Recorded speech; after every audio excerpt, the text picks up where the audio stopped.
Hello दोस्तों, नमस्कार। SSC का जो पेपर एसएससी जीडी के लिए जो पेपर है उसके लिए हमने प्रतिशत का कंप्लीट रिवीजन शुरू किया है। उसकी आज ये दूसरी क्लास है। ठीक है, उम्मीद करता हूं कि आप लोगों ने पहली क्लास को देख लिया होगा। नहीं देखा है तो आप लोग जा करके देखिए हमारी इस क्लास को। बहुत ही बेहतरीन क्वेश्चंस हमने लिए हैं। तो जैसा कि हमने कहा था आपसे कि प्रतिशत के पूरा टाइप वाइज कंप्लीट कराने के बाद हम विविध क्वेश्चनों का प्रैक्टिस करवाएंगे। तो उस सिलसिले में आज हमारी दूसरी क्लास है। बहुत ही इंपॉर्टेंट क्वेश्चन हमने लिए हैं जो हर एक एग्जाम में कहीं ना कहीं पूछे गए हैं, एसएससी के एग्जाम में ही पूछे गए हैं। तो आप ऐसे क्वेश्चनों की प्रैक्टिस जरूर करिए और अपने स्कोर को बढ़ाते रहिए। ठीक है, शुरू करते हैं आज की क्लास को। तो आज की क्लास का 16वां क्लास 16वां क्वेश्चन है, क्योंकि 15 क्वेश्चन हमने पहले ही करा दिए हैं। हाँ, 15वां क्वेश्चन हमने आपसे कमेंट में कहा था, आप लोगों ने आंसर नहीं बताया। सबसे पहले तो आप 15 क्वेश्चन नंबर है उसका आप सोल्यूशन बताइए कमेंट में। ठीक है, फिर आगे आप लोग इसको देखिए। क्वेश्चन कहा गया है, देखिए सबसे पहली चीज ये देखिए, कुछ बेहतरीन क्वेश्चन है। पूछा कहा गया है, एसएससी सीपीओ एसआई 2022 में पूछा गया है।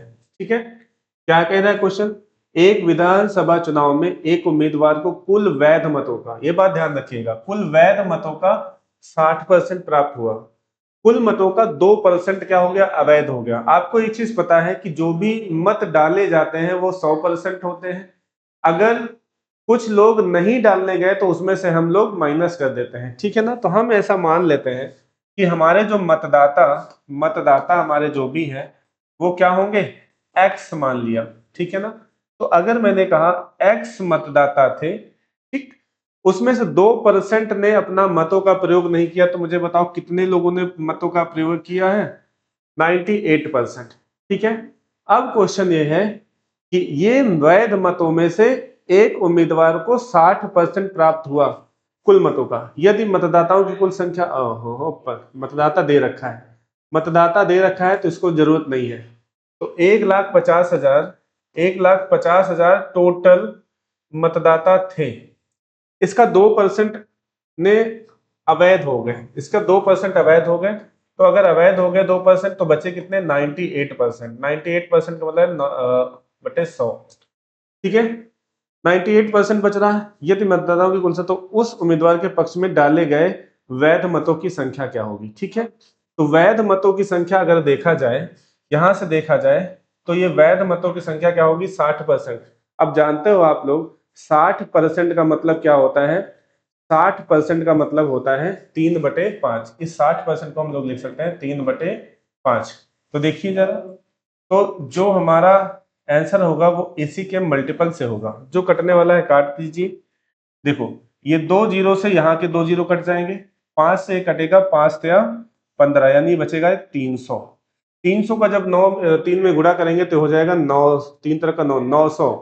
आंसर वही होगा, आंसर वही होगा जिसके अंत में 2 जीरो होगा और वो ऑप्शन 9 से भी डिवाइड होगा। तो देखो यहाँ पर 3 4 जीरो हैं, जरूरत नहीं है। यहाँ पर 3 जीरो है, जरूरत नहीं है।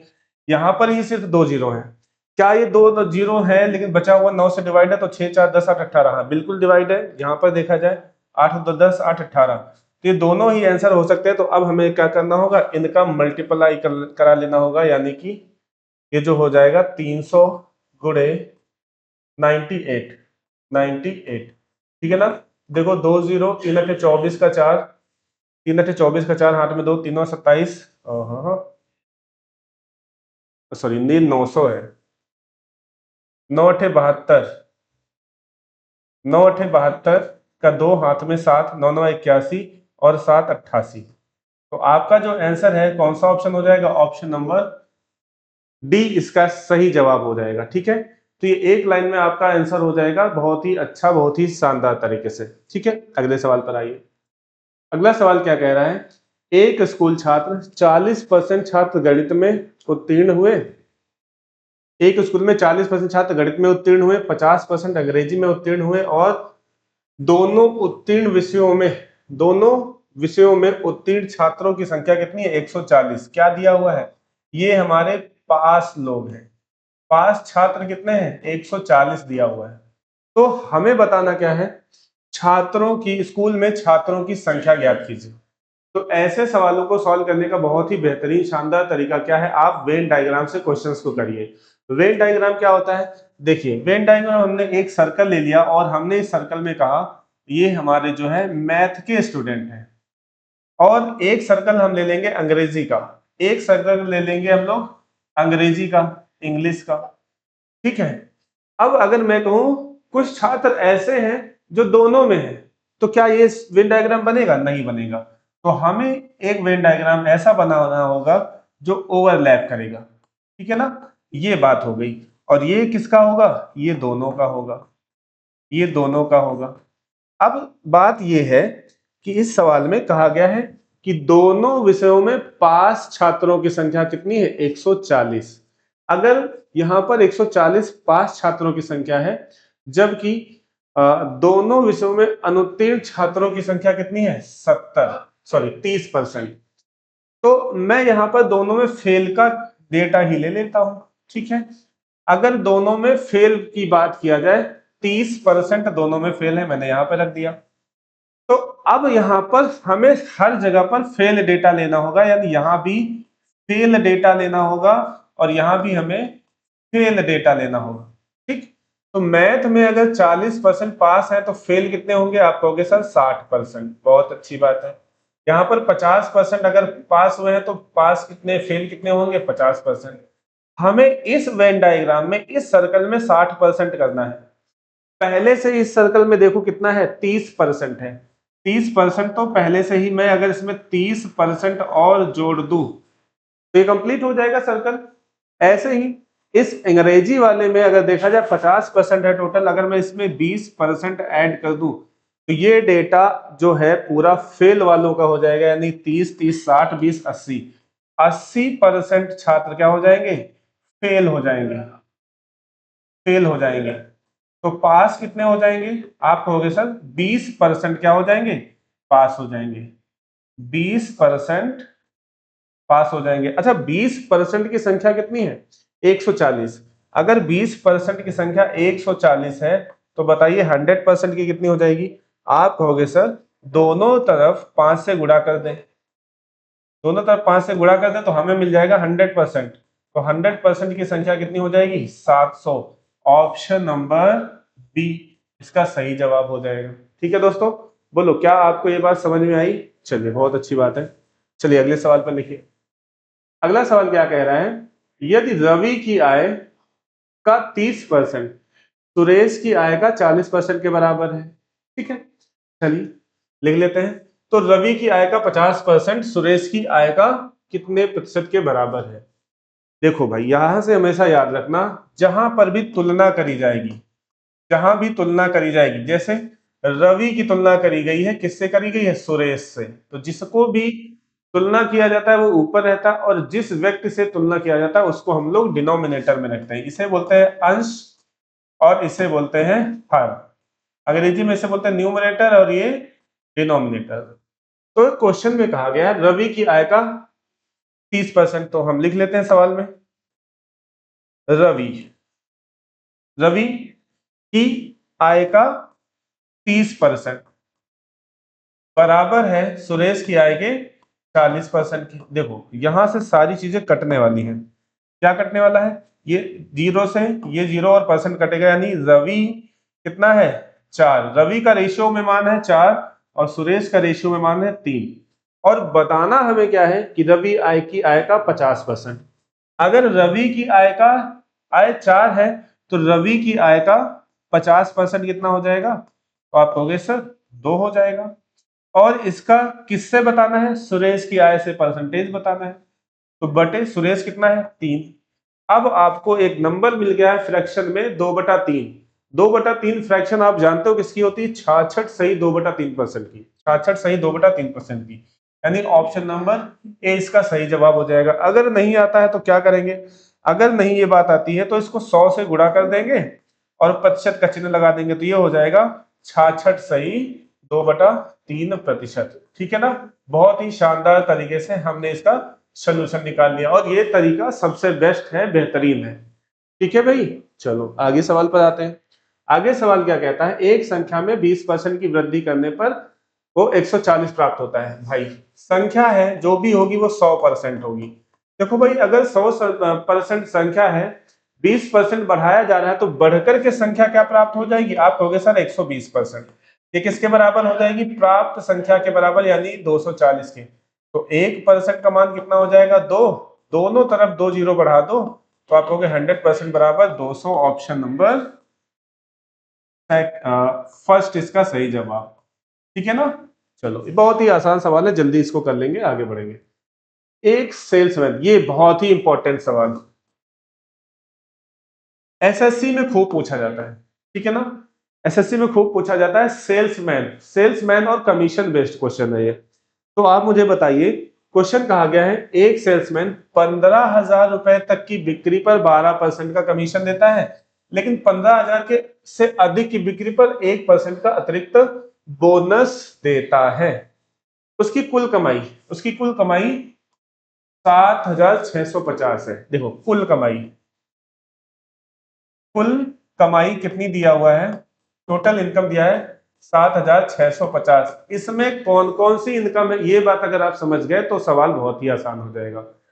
ये इनकम वो है जो 15,000 रुपए तक केवल और केवल 12% है। ठीक है ना?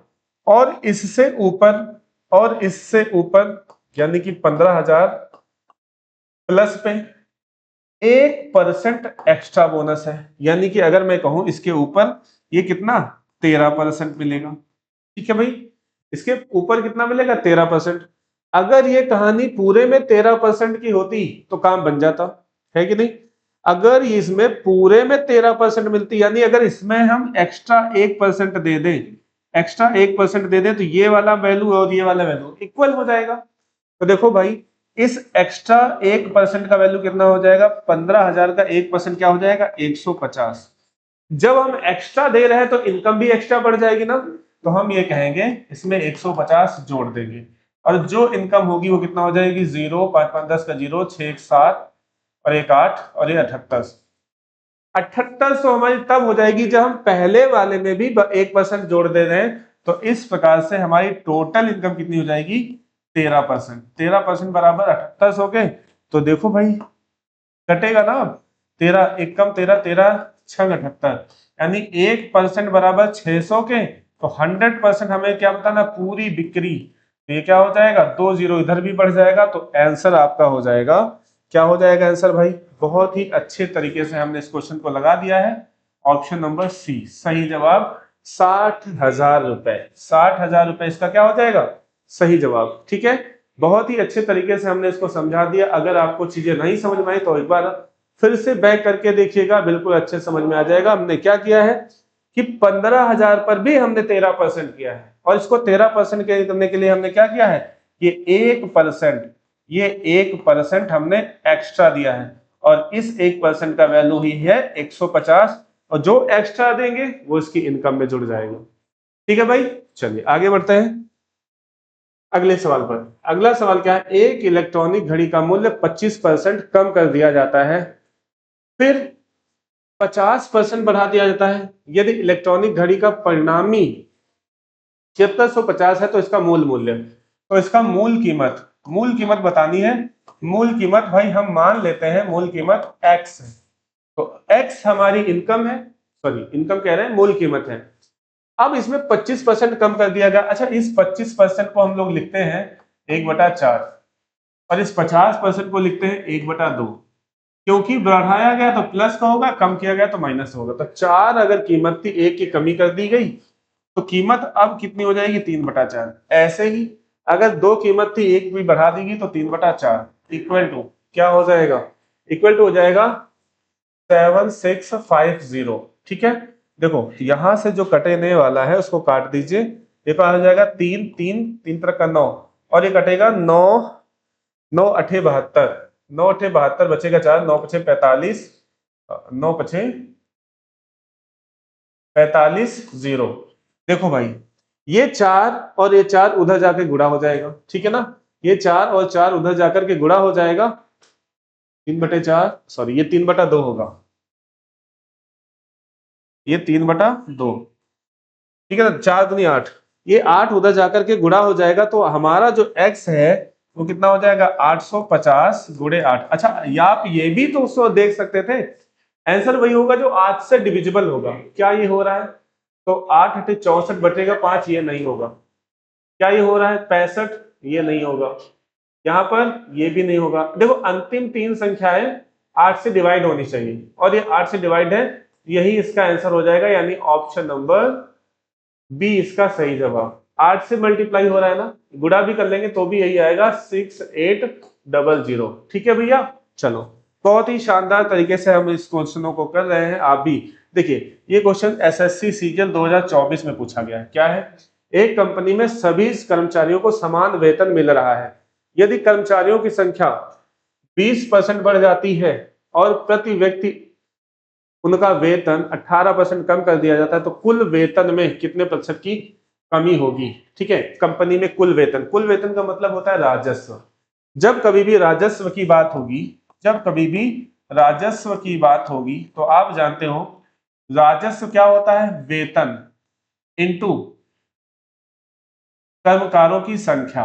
ठीक है, तो वेतन और संख्या का गुणनफल ही हमारा राजस्व होता है या टोटल वेतन होता है। तो आप एक चीज यहां पर देख रहे हैं, वेतन और संख्या का प्रोडक्ट हो रहा है, तो जहां भी प्रोडक्ट होगा वहां पर हम लोग क्या लगा सकते हैं?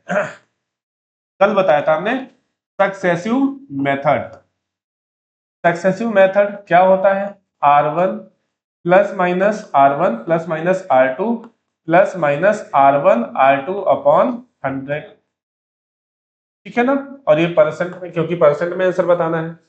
तो देखिए यहां पर हम लगा सकते हैं प्रोडक्ट मेथड या फिर इसी को कहते हैं सक्सेसिव मेथड, और इसमें जब लगाएंगे हम अपना सक्सेसिव मेथड तो देखिए क्या हो जाएगा।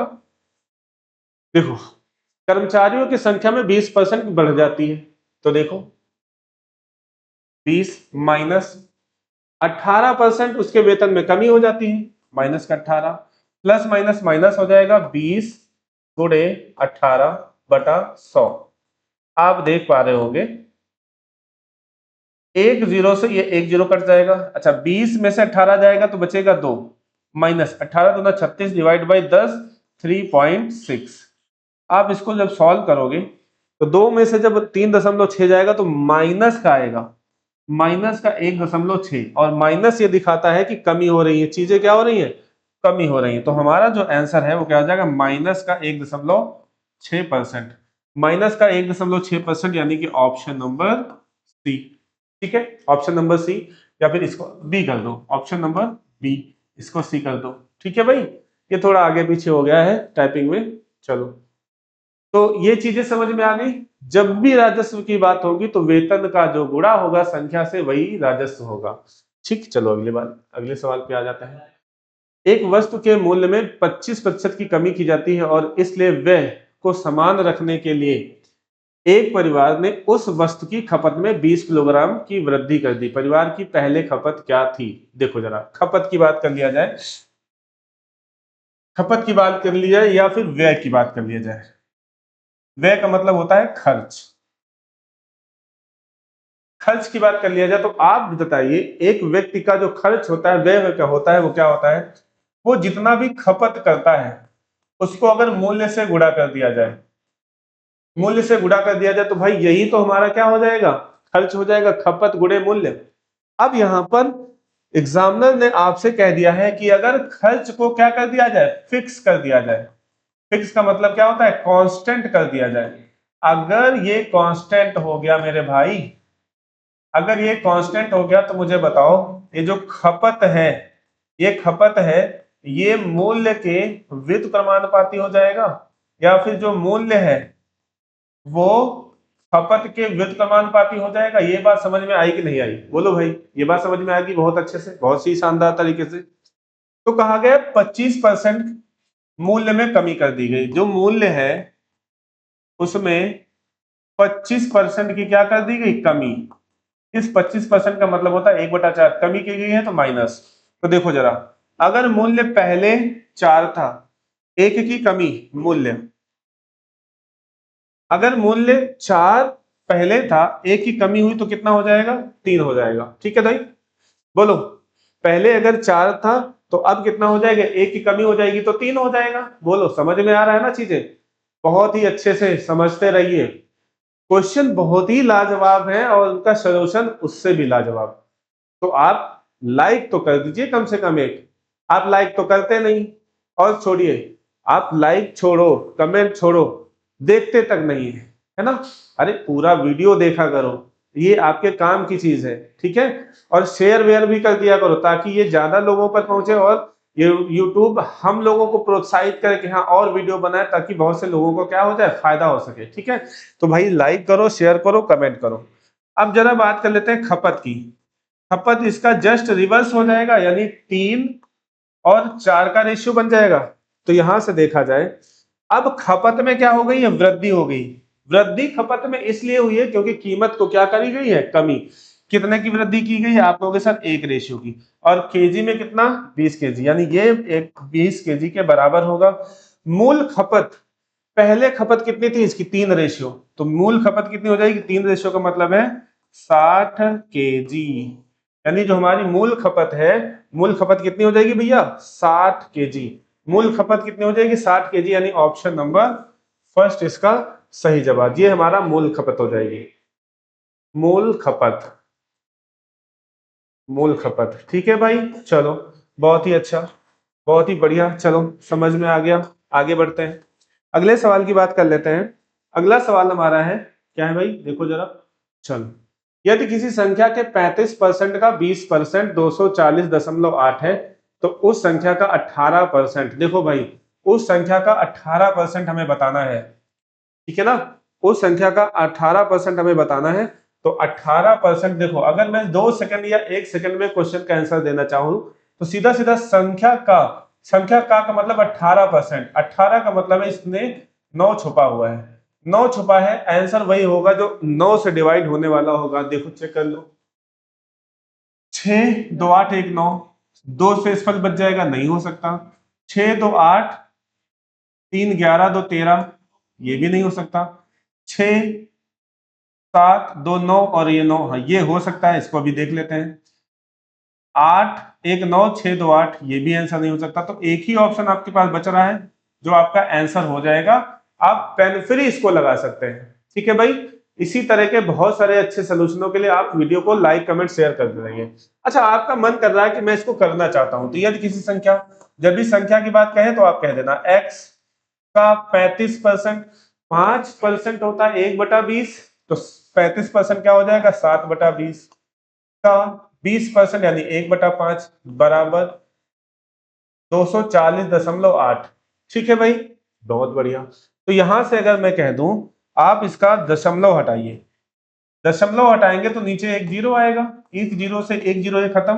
5 दूनी 10, 10 जाएगा। अभी बाद में देखेंगे, 7 से काटो, 7 तिया 21, बचेगा कितना, 3। 7 चौक 28, 7 चौक 28। अब ये 10 उधर जाके गुणा हो जाएगा, तो अच्छा उस अभी आगे भी x बराबर क्या हो जाएगा, 344 गुणे 10। और इसका 18% बताना है। 18% मतलब 18/100। ये जीरो से एक जीरो खत्म, तो ये दशमलव में जाएगा। 18 चौक 72, इकाई अंक 2 होना चाहिए, है सभी में। 18 चौक 72 का 2, हाथ में 7। 18 चौक 72 और 7 79, हाथ में 7। 18 54, 54 और 54 और 7 61। ठीक है ना, 61। एक संख्या बाद दशमलव लगेगा, ये लगा दिया, तो 619.9 ही इसका आंसर हो जाएगा। ठीक है, चलो आगे बढ़ते हैं, अगले सवाल की ओर आते हैं। अगला सवाल क्या है, ए की आय बी की आय का 45% अधिक है।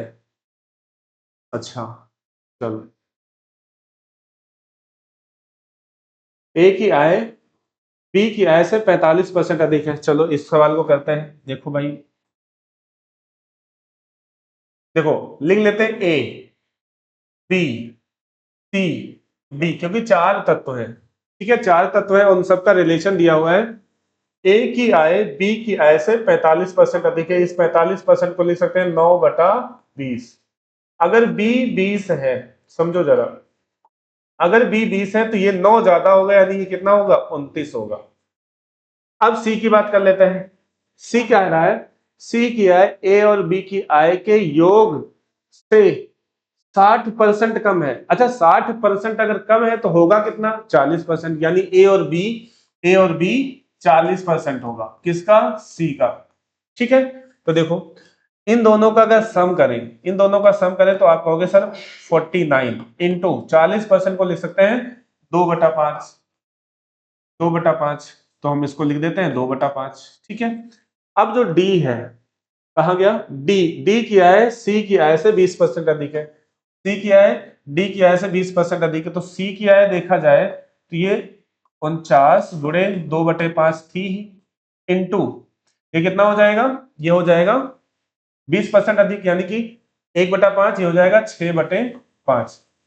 अब यहां से अगर मैं कहूं अनुपात देख रहे हैं हम, अनुपात यहां पर बटे में 5 पछे 25 है, तो सब में मैं 25 से गुणा कर दूं, सब में 25 से गुणा कर दूं ताकि भिन्न हट जाए। ठीक है, तो यहां से ये हट जाएगा और यहां से ये हट जाएगा, तो हमारा जो सी है वो कितना हो जाएगा? 25 दूना 50, 49 गुणे 50। हमें सी का मान बताना है। इतना करके आप क्या कर सकते हो? 49 और 50, यानी कि 49 में क्या आ रहा है? 7 भी तो आ रहा है। 7 से डिवाइड होने वाला ऑप्शन देख लीजिए, जो होगा वही इसका आंसर होगा। देखो अगर इसको देखा जाए 7 एकम 7, ये डिवाइड नहीं होगा। ठीक है, ये डिवाइड नहीं होगा, इसको हटा दो। यहां देखा जाए ये भी नहीं होगा। अब इन दोनों की बात कर लेते हैं। 7 एकम 7 और फिर बचेगा 25, तो ये भी आंसर नहीं होगा। तो एक ही आंसर बच रहा है जो हमारा आंसर हो सकता है, और क्योंकि तीनों ऑप्शन एलिमिनेट हो गए हैं तो यहीं से हमारा आंसर हो जाएगा। बाकी आप अगर आगे करना चाहते हैं तो इन सबका, जैसे इसने कहा है बी और सी, बी और डी का अंतर, यानी इसका और इसका अंतर निकाल करके इसके बराबर कर दीजिए। ठीक है, तो जो होगा वो हमारे पास सामने आ जाएगा, आंसर आ जाएगा। ठीक है भाई, चलो इसको पूरा सोल्यूशन कर लेना आप लोग। चलो आगे बढ़ते हैं हम लोग। अगला सवाल क्या है? 75 यदि 75 खिलौनों में से 18 खिलौने लड़कों के हैं। देखो सवाल बहुत ही अच्छा है। 75 और टोटल ये कुल है, इसमें बॉयज के कितने हैं? 18। तो सबसे पहला काम है आप इस नंबर को छोटा कर दो। छोटा कर दे तो ये कितना हो जाएगा? कितने से कटेगा? 3 से कटेगा। 3 छक 18 और ये हो जाएगा 25 या 75। तो अगर 25 में से 6 लड़कों के हैं तो गर्ल्स कितनी होंगी? गर्ल्स होंगी भैया 19 से 25, 19 होंगी। ठीक है, तो हमें क्या बताना है? लड़कियों के खिलौनों का प्रतिशत। तो गर्ल्स के परसेंटेज अगर देखा जाए तो 19/25% के लिए 100। काट दो इसको भाई, जो कटेगा 25 चौको 100, 19 चौक 76%। इसका सही जवाब 76%, ऑप्शन नंबर डी। ठीक है भाई, चलिए अगले सवाल पर आ जाइए। अगला सवाल हमारा कहता है, अच्छा वही सवाल है, चलिए रिपीट हो गया, कोई बात नहीं, आगे बढ़ जाते हैं। यदि किसी संख्या का 45% का 45% 27 है, ठीक है, तो संख्या क्या होगी? ये हमें बता देना है। तो यदि किसी संख्या का यानी x का 50% यानी 1/2 का 45% यानी कि 9/20 कितना है? 27 है। तो भाई एकदम जल्दी से इसको काट दो, 9 या 27। तो आंसर वही होगा जो 3 से कटने वाला होगा। अच्छा, 4 3 ऑप्शन है, देखो 2 दूनी 4, 4 ते 12, 40, 20 दो 40, 40 ते 12, 120। 120 इसका आंसर हो जाएगा, यानी x कितना हो जाएगा? 120। तो आंसर आपका क्या हो जाएगा? D option. ठीक है, चलिए आसान, लास्ट में आसान आसान क्वेश्चन है। एक आदमी ने एक संख्या को 5/8 से गुणा करने को कहा, तो उसने इसके बजाय 8/5 से गुणा कर दिया। गणना में प्रतिशत त्रुटि क्या है, ये हमें बताना है। भाई समझो जरा, एक संख्या है, उसमें एक लड़के से कहा गया, एक आदमी से कहा गया कि तुम 5/8 से गुणा कर दो। ठीक है, वो कर देगा गुणा, ये संख्या है। लेकिन उसने गलती से क्या कर दिया? उसी संख्या में क्या कर दिया? 8/5 से गुणा कर दिया। ठीक है भाई, 8/5 से गुणा कर दिया। तो क्या होगा ऐसी कंडीशन में? ये जो डिनोमिनेटर है, ये जो डिनोमिनेटर है, इन दोनों का एलसीएम ले लो। इन दोनों का एलसीएम ले लो, क्या हो जाएगा 40। और वो मान लो कि वो संख्या कितनी है 40 है ना। बस हो गया सवाल। देखो काटेंगे तो 8 पंचे 40, यानी कि सही जो उत्तर आना चाहिए था वो 25। ये कौन सा है सही उत्तर, ये सही उत्तर है। लेकिन गलती से हुआ क्या, 5 अट्ठे 40, 64 आ गया, ये गलत है, ये गलत उत्तर है। तो हमें क्या बताना है, हमें बताना है कि सही उत्तर बताओ, सॉरी गलती का प्रतिशत बताओ। ठीक है, तो गलती का प्रतिशत यहां से आप देख पा रहे होंगे, गलती हुई, गलती का प्रतिशत हमें बताना है। ठीक है, गलती का प्रतिशत हमें बताना है, तो क्या हो जाएगा, 25 से 64 हुआ है, कितना बचा है, 14 में से 5 गया 9 बचा, 5 में से 2 गया 3 बचा, 39 बटे 25 और परसेंट के लिए 100, 25 चौको 100, इन दोनों का गुणा कर लिए, 4 9 36, 4 9 36 का 6 हाथ में 3, 4 12 3 15, यानी 156% का त्रुटि हो गई। ऑप्शन नंबर सी इसका सही जवाब। ठीक है, अगले क्वेश्चन पर आओ। अगला क्वेश्चन हमारा क्या है, सेम क्वेश्चन है, सेम क्वेश्चन है, 5/3 के बजाय 3/5 से गुणा कर दिया, गणना में हुई प्रतिशत ज्ञात कीजिए। तो ये आपका होमवर्क है। ठीक है, ये 30वां क्वेश्चन है। जैसे हम लोगों ने 15वां क्वेश्चन आपको होमवर्क के रूप में दिया था, वैसे ही आज की कक्षा का ये 30वां क्वेश्चन है। ठीक है ना, इस सीट का 30वां क्वेश्चन, ये आपका होमवर्क है। तो आप होमवर्क हम इसलिए आपको देते हैं ताकि आप एक्टिव रहें, आप एक्टिव रहें, कुछ जो पढ़ रहे हैं अंत में क्या करें, अपना खुद प्रैक्टिस करें। तो आज की कक्षा को हम यहीं पर समाप्त करते हैं। आपके उज्जवल भविष्य की हम लोग कामना करते हैं, इसीलिए हम क्या करेंगे, कर रहे हैं, आप लोगों के लिए बेहतर से बेहतर कंटेंट लेकर के आ रहे हैं, आपको प्रैक्टिस करा रहे हैं, आपका रिवीजन करवा रहे हैं। आप भी इन सभी का प्रैक्टिस करिए, रिवीजन करिए। ठीक है, थैंक यू, धन्यवाद, जय हिंद।